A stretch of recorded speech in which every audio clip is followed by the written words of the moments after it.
Welcome to the Everybody Matters podcast. This show is an outreach of Barry-Wehmiller. Don't forget to connect with us on the web at barry-wehmiller.com, on Twitter at Barry-Wehmiller, on Facebook and LinkedIn, and check out our blog, trulyhumanleadership.com. I'm Brent Stewart, your host. 2020 has been a challenging year. There have been quite a few negatives to the year, to say the least, but there are quite a few stories of goodness and hope out there as well. Dr. Alise Cortez is an author, speaker, social scientist, and consultant. You can find out more about her at alisecortez.com. And she's also the host of the Working on Purpose radio show, where she regularly talks to leaders who share insights and inspirational stories on bringing a higher purpose to our workplaces. On this episode of the Everybody Matters podcast, Alise shares some of the insights she's received in 2020, and we talk about some of the good things that we hope carry forward into 2021.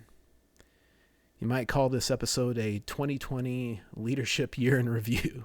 And we're going to start off with Alise talking about some of the things she's learned from talking to other leaders this year. And here's Alise Cortez. Well, first I want to acknowledge something really important, and that is that it's really tough to be a leader. This is not for the faint of heart, right? And I can tell you that first I want to say that I think for a lot of leaders, this was a really sobering year that really helped them understand more of who they were individually and what was their purpose and what did they find meaningful in life and the world, and where they needed to also learn and take stock. And so let me start with saying that when this first came down, I spoke to several people who, in various organizations that I was serving, who said, I can't find my leader. I can't find them anywhere. I don't know where they are. I'm sure that they were probably shell-shocked and didn't know what to do themselves, and were trying to figure out a way forward. And so first I want to acknowledge just the hard work of what it is to be a leader in today's time, and certainly in 2020 during the pandemic. So let's start there.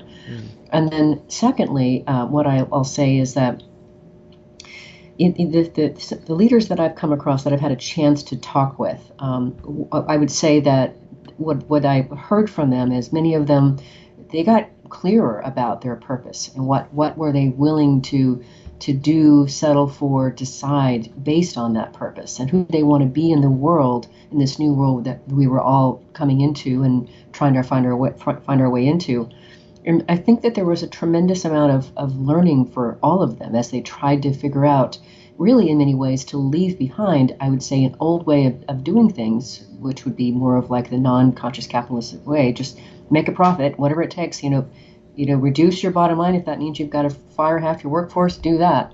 I think a lot of people in this year started to really reevaluate those kinds of normal go-to activities. And so just as a simple example, I did go to Napa in early November. I was scheduled to go be part of a workshop that I was attending to learn from, and which got moved, but I kept the trip and ended up at Camus, which is one of the wineries. And it was so amazing. This is such a testament to what it is to be connected to your purpose and to be mindful of how it is that you do your business, which is why, of course, as you know, Brent, why I'm such a fan of Barry-Wehmiller, because of what you were doing and the truly human leadership principles that you espouse. But the woman that was talking with us and helping us with our wine, her name was Elizabeth, I remember, and I forget how it came up, but she was just singing the praises of the owner of Camus. She said, we were shut down for weeks, and she said the owner insisted on continuing to pay us all. He didn't cut any of us from the books. And she said when it was finally time for us to come back to work, and he asked would a few of us come in to get things going again, she said every single last one of us showed up. Masks on, sleeves rolled up, ready to go to work. And I think that's an example of really thinking about, what am I here for? If I'm not here for my employees in the times of difficulty, and all the times that they were here for me when maybe their lives were difficult, what are we doing?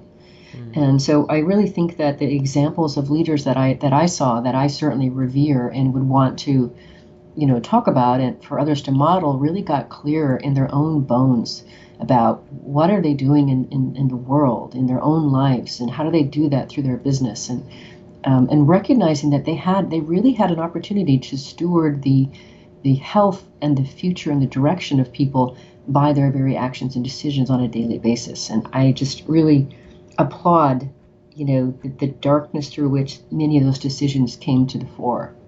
Mm. Can you recall any kind of specific stories from some leaders, from some company owners of drastic measures they've had to take this year, or some things where they've really had to, kind of go around the bend to keep things on the right path? I don't know that it would qualify into drastic measures, but one of the more recent guests I had my radio show, her name is Karen Weeks, and she is the Senior Vice President of Human Capital at a company called Order Groove out of New York. And they have about 75 employees. And we talked, the whole subject of the conversation was how they were stewarding their workforce and caring for them during this pandemic. And she said that before the pandemic they were a company all based in New York. Everybody worked in New York, and of course she said during the lockdown everybody observed that, put on masks, stayed off the streets, and she said several people opted to and we worked with them to relocate entirely out of the New York City area permanently, and others temporarily. And of course, looking through and seeing what did they need and how did they need to set up and be present in terms of a state, being recognized as an employer in that state where they were now living, those things that they need to do to accommodate that, being legal and supportive of them. And two, just ensuring that they had a source of ongoing connection through their now completely virtual environment, and doing different things to be able to keep people connected and bringing people into their kitchens to help them, what are you cooking for dinner tonight, Dave? What I'm making spaghetti, what are you making, kind of thing. And things that you would never normally do during work, because that's just a no-no. It's not professional. And so they did various things like that, and to keep people feeling connected and seen and understood and literally nurtured. And then she also said, which I thought was really quite brilliant, and again a testament to the unfoldment of and the development of people and leaders during this time. And she talked about how their leader, really had to face his own discomfort with a lot of the race issues that were going on during the summer, and he didn't know how to speak to those, but he put himself out there and said, we need to talk about this. I don't know what it means, but we need to talk about this. And being real in a way that really brought people together. And he would have maybe not done that had it not been for the pandemic. And it elicited something in him that wasn't there before, or wasn't activated before. So what I'm seeing is I see just a lot more, real conversations. And, I remember when, who was it? I think it was Marriott that had to lay off so many of their employees. The way that they did that, was so transparent, and so they were genuinely, you could tell, extremely sorry and woeful that they had to do this. And the way it was handled was so non-normal corporate, non-normal HR. There wasn't the legal, posturing of separating yourself from it. And so what I think I'm seeing here, which I really appreciate as somebody, I'm a management consultant that focuses on meaning and purpose, is seeing the humanity of the workplace coming back into the fore. That's interesting, because it's been a year for that, right? Empathy may be the word of the year. I really have the strong sense that so many of us we're showing up. Any of us who are leaders are showing up and trying to find the best way forward, and we're sort of leaning into this, never land that we've never really been into before. We've never really been here before, and it's just totally new territory. It's like we've been released into some, strange video movie or something that, we've never encountered before. And it seems to me that what I'm seeing is people and leaders are turning and drawing into themselves to try to figure out what's the best way forward. And one of the things that I say in my book is really, whether or not you believe that conscious capitalism is something that can be sustainable, especially during a pandemic, there is something to the notion of, at least if you reach to serve all of your stakeholders, you got a much better shot of doing so than if you don't do the reach.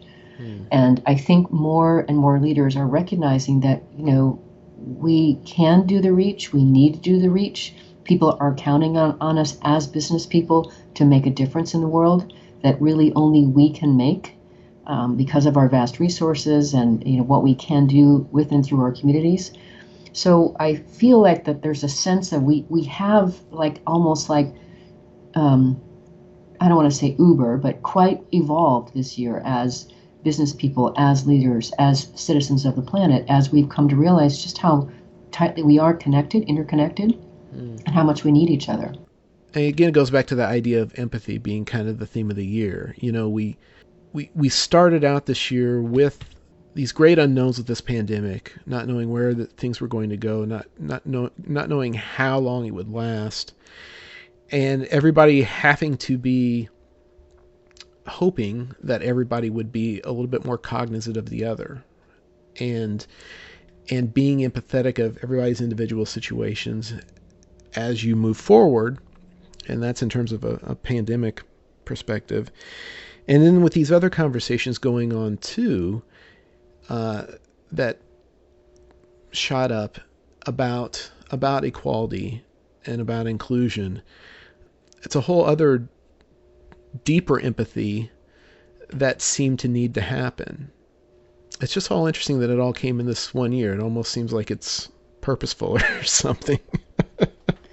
Well, I have sort of had an internal or intuitive sense that, however you want to look at this here, I don't want to be fatalistic about it by any stretch, but it does sort of seem like Mother Nature was trying to say, listen, I've been telling you guys for a while to take better care of the planet and each other. I mean, I mean it. Would you listen to me already? And Yeah. it sort of feels like that. And one of the things that I appreciate about what you're servicing, Brent, is, and it's so much why I so much stand as a disciple of Barry-Wehmiller and truly human leadership as you practice it, is that I know at the heart of that is all about listening and caring.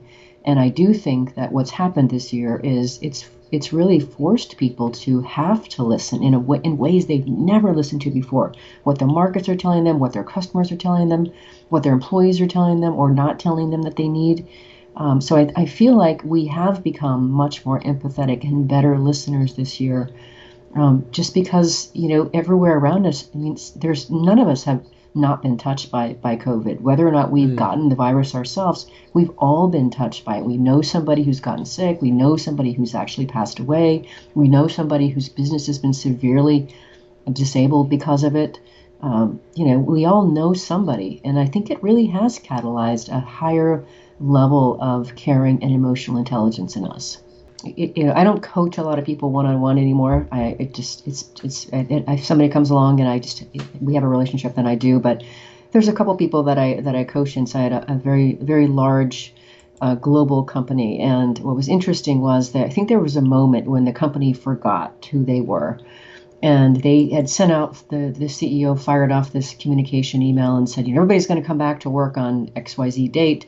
There is a policy available to you that you can petition not coming back, and this is the process that it takes. And it sort of sounded a lot like, an army routine, that you were commanded back to the field, and it did not sit well at all with the two people that I was coaching this organization. And so I said, here's an opportunity for you to use your voice and just, hold up the mirror and say, hold on just a second. I don't think you quite meant what you said in that communication. Did you? And the pushback was, but I can't talk to the CEO on that level. Of course you can. You've got a voice. Of course you can. And both of them are people that are working to develop their ongoing leadership within the company as it is. And I said, I can't think of a better time for you to use your voice. So I think that there have been, again, as companies grapple with trying to handle their own concerns and be relevant and serve their customers, that there's always room to forget for just a moment, these newer good manners and connections that we've learned in the pandemic that involve empathy and emotional intelligence. Because people are freaked out. They're trying to keep their businesses going, and there's just so much to consider. All the different, the stakeholder communities that they're out to serve, and it's a lot, to take in and to steward and to pay attention to. So. All the more reason what I've come to on that, Brent, is I began offering this is really, I call it the pandemic special. It's really the notion where every company has an opportunity to reevaluate all of its human practices right now. All those things, all those rules and policies that they've had around since 1982, when did they start? Why did they start? Do they really still serve you? Do you really have to have people in their role for 2 years before you can allow them to look at another opportunity within the organization? Why would you do that to someone?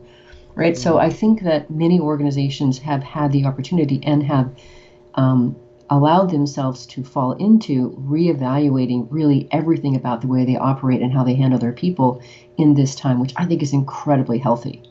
How did purpose become a passion for you? Where did that show up for you, and why is it something that you continue to chase? Mm.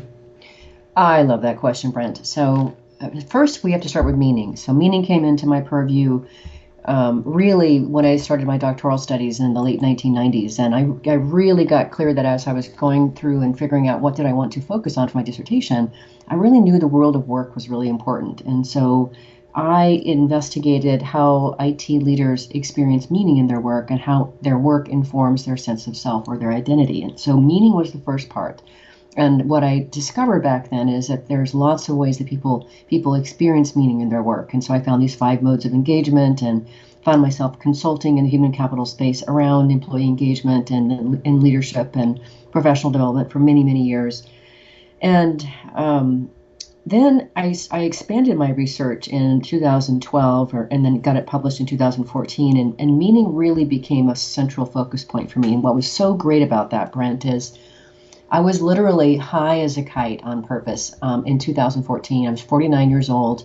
I had expanded my meaning and work research to find these 15 modes of engagement now, and was going to be academically published with my work, which was important to me. I was going to a conference in India to present my work there and then spend 3 weeks there, which was on my bucket list in life. And I had an amazing experience. I was able to create programs from my research around engagement, which was amazing. And then Voice America called me and said, "Hey, we think you'd make a great host for a radio show. Would you like to host your own show?" And I literally looked at that and I thought, oh my gosh, this is all connected. All these events are all connected. And so I said, absolutely yes. And I want to call my show Working on Purpose. Through the course of hosting the Working on Purpose radio show, at first, what I wanted to do, Brent, is I wanted to showcase stories of people who were passionate about their work. Because what I discovered in my research was so many people couldn't understand that you could be passionate about your work, that there was something there for you that you could really love and throw yourself into. So for the first year and a half or so, I brought people on who had these great stories of how they found their passion, how they've stayed true to it, what they've done to make sure they stick at it. And I just celebrated those stories and those people because I wanted them to have access to passion.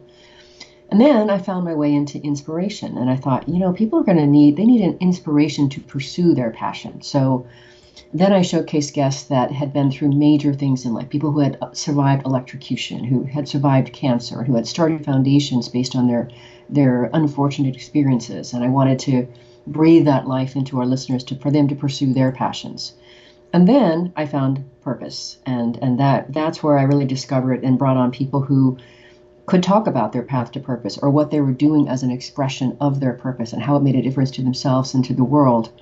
And then, of course, today, as you probably know, my show is really more of a thought leadership platform that stewards the conversation on creating cultures where people can experience meaning in their work, and they're led by inspirational leaders, and they do business in a conscious, capitalistic way. What are these 15 modes of engagement? Like you had started out with researching 5 modes, and then that expanded to 15. Tell me about that. What are the 15 modes of engagement? Again, the whole I swear everything about me is about the whole unfoldment thing, and I feel like I'm just following my divining rod, my internal divining rod that's telling me where I'm supposed to go in life. And when I pay attention to it, amazing things happen. But when I first started the research, Brent, I really wanted to understand, and that the research question was, what is the relationship between meaning in work and identity for IT leaders? So it was that relationship between work and identity that I wanted to discover. So the first 5 modes were just about the direction. So it was, people were self-expressing themselves through their work. They were resonant with their work. They were informed by their work. They were conflicted with their work, or they were detached from their work. Those were the original 5 modes. So when I set out to expand the research the second time, instead of interviewing the 25 IT leaders, I said, I want to see if this works across other populations and see what I can learn from this. And so then I said, all right, let's interview 115 men and women this time across 20 different professions, like sales, accounting, marketing, HR, government, artists, etc., pilots. And this time when I did the analysis, somehow, as I was going through the literature review, I stumbled on the idea that when people look at meaning, sometimes they'll look at like along Maslow's hierarchy of meaning. So then this time, instead of just coding for the directionality of the work and the identity, I then added in a coding structure to capture the kinds of meaning that people talked about. So when they say things like, this affords me a good living, I can buy a nice home, I can take care of my family. That's the more of like the security level of Maslow's hierarchy of meaning. They're more toward the bottom. And when they talk about relationships and things, that's more of like the belonging. When they start talking about they feel good about themselves, they're proud of themselves, that's the achievement level. So it just kind of went on that way. And then as they went into the more cognitive work, it went higher along. And then, of course, the values at the top of the scale. And, of course, purpose is more of that self-transcendent sort of stuff that Maslow found. And so once I added that level of the coding in, and I looked at when people said, wow, my work is really important to who I am in the world. And, of course, that's a positive contribution. And then, and they described themselves as the work was, indistinguishable from themselves. They and their work are the one and the same, which is true for me. And then they would say things like, well, I'm expressing myself through my work, or my work fits with me. And as they started using those different terms, you could see it going down the scale in terms of the import to their identity. So what I did, Brent, is I did like an XY axis, and I had the meaning scaled across the horizontal axis. So from the middle of the scale, you would have, the positive meaning starting with that security going along the Maslow's, and then to the left of the scale was negative meaning, when people said that they wanted intellectual rigor but didn't have it. They wanted good relationships or with their boss and didn't have it. So I would code for both positive and negative value, and then the vertical axis was capturing the import to identity. So the higher up you are on that scale, that was where you were, intertwined with your identity and your work, on down to, you're expressing yourself, it fits, it's okay, or it's detached. And then over the bottom of that middle is when we're into the negative, where work actually negatively contributes to your sense of self and detracts from how you feel about yourself and who you are in the world. So from the very most intensely energized and engaged mode, which is called transcendental connection, which are people that are actually, they do work where they're literally helping people steward their spiritual lives. They're connecting people to their spiritual center. And they were, of course, usually priests and pastors, etc., all the way down to existential crisis. And these are people who are literally so miserable in their work. They drag themselves to their work really because they have to. They have to have that paycheck, but it robs their soul of everything, and they hate themselves for it. And it's a horrible place to be. So, and then there were, of course, 13 modes in between those.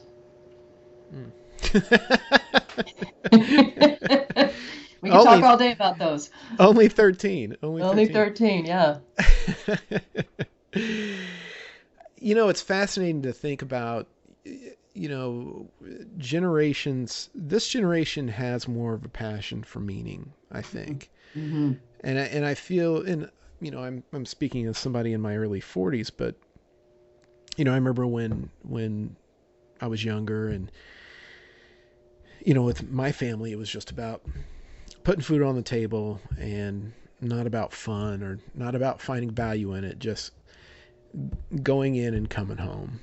Mm-hmm. And as you are out there, and I know you teach some classes and stuff too, in addition to your radio show, are you seeing the generation coming up, and it's really not even millennials anymore, it's the generation after that. Are you seeing them just basically have this innate hunger for meaning? Is that becoming like a more driver in the workforce now, just like an innate desire for it, as opposed to people coming to the realization that they want that? Absolutely. In fact, so again, as you've heard me say, that my radio show has really served as like a university program for me, an ongoing university program for me. And so when I do my show, and if I'm interviewing an author, I read their book cover to cover, and I take copious notes in preparation for the conversation. So It's a lot like, preparing to do a paper with a professor. So I had a gentleman on my radio show named Aaron Hurst, and he wrote a book called The Purpose Economy. I think he's a wicked smart man. He has a company called Imperative. And what the purpose economy is from his vantage point is, and he says it launched in 2008 at the height of the economic crisis. He said when people really recognized that they had lost hope in having stability and a place in the world of work, and feeling remunerated for their efforts. Their 401ks went to 201ks, as some people say, and they just had lost their faith in employment or in companies, and they really put it back into themselves and their worlds, and what did they find meaningful in that place.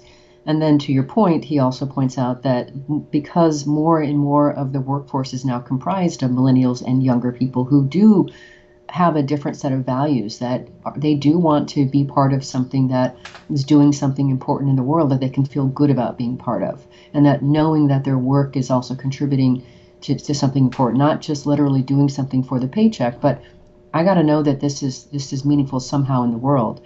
No question about that. And so he says that between those major factors, the whole idea of meaning and purpose was solidified in the economy and in the workforce. And I think he's right. And when you look at the workforce today, I think it's over 50% is millennial and younger. And when they say, I'm not willing just to camp out here for a couple years until you throw me a bone and promote me or give me something new to do that's interesting, I'll go play for somebody else, or I'll just, go do the gig economy for a while until I find something else that is meaningful for me. So no question that I think that they are helping us steward or reevaluate our connection to our work and what we want from it. Mm. So how do we take anything that has been learned in 2020 and take it forward in 2021?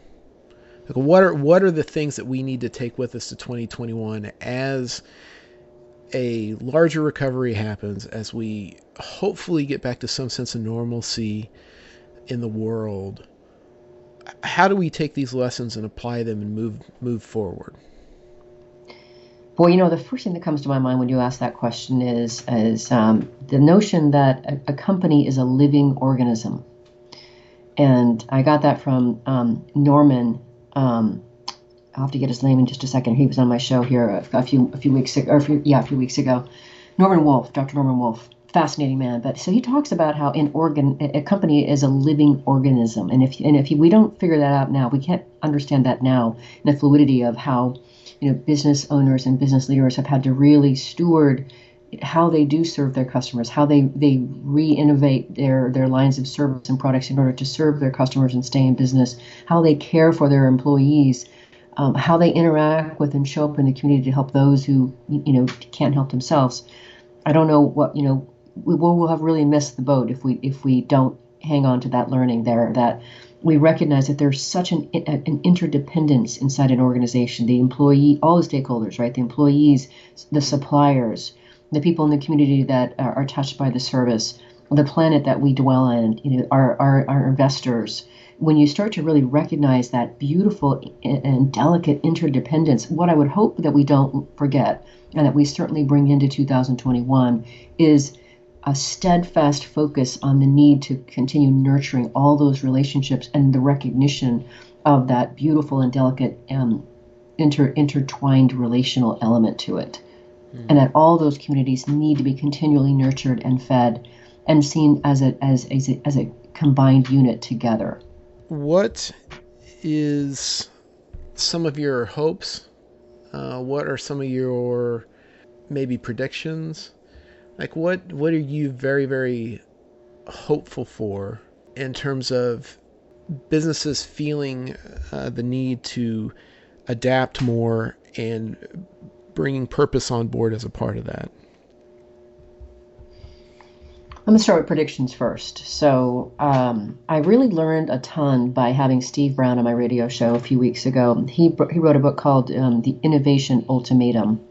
And in that book, what he really says, which is going to sound funny to you when I talk about this, but he really is, so much of what he's saying is that business and even humanity is really best served when companies embrace that they have become, data companies, and that they need to embrace the use of technology in order to steward a future forward. And really, what I find so fascinating about that is, this is related to a prediction, is that, of course, more and more companies will embrace technology, including artificial intelligence, robotics, augmented reality, virtual reality, blockchain technology, 5G networks, all these things. They will continue to embrace them, and in so doing, when done well, they will elevate the position of the human workers that are working alongside them.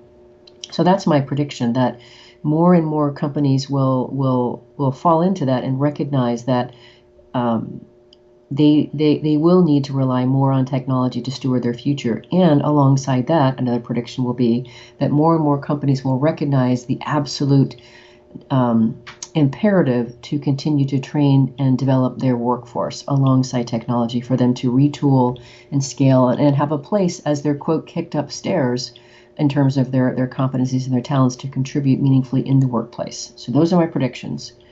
My hope is that leaders recognize that they really do have they have a hand in this, and they do need to help steward the future of people as they continue to navigate that ladder upward in their talent trajectory and their talent training. They need support, they need training for that, and certainly not simply just to invest in technology and forget about retooling people. That would be what I absolutely hope, is please, please, please, leaders, don't forget your people alongside this technology wave.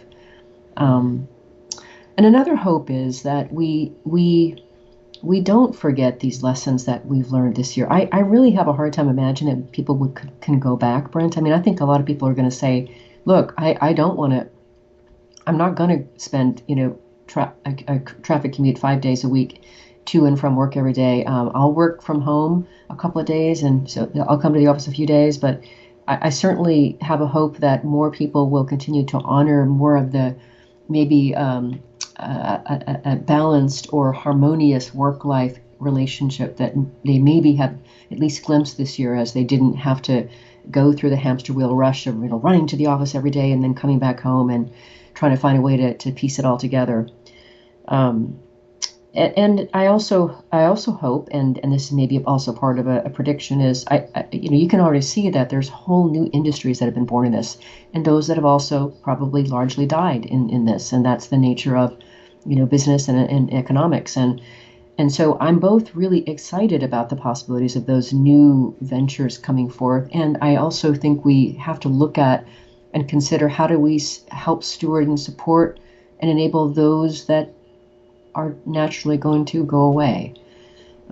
It's back to, I guess, the empathy and the listening and the caring, and I don't know how to support those organizations or those industries that will likely fall by the wayside, but it is something that I think we all need to be aware of and help steward and do what we can to support and guide.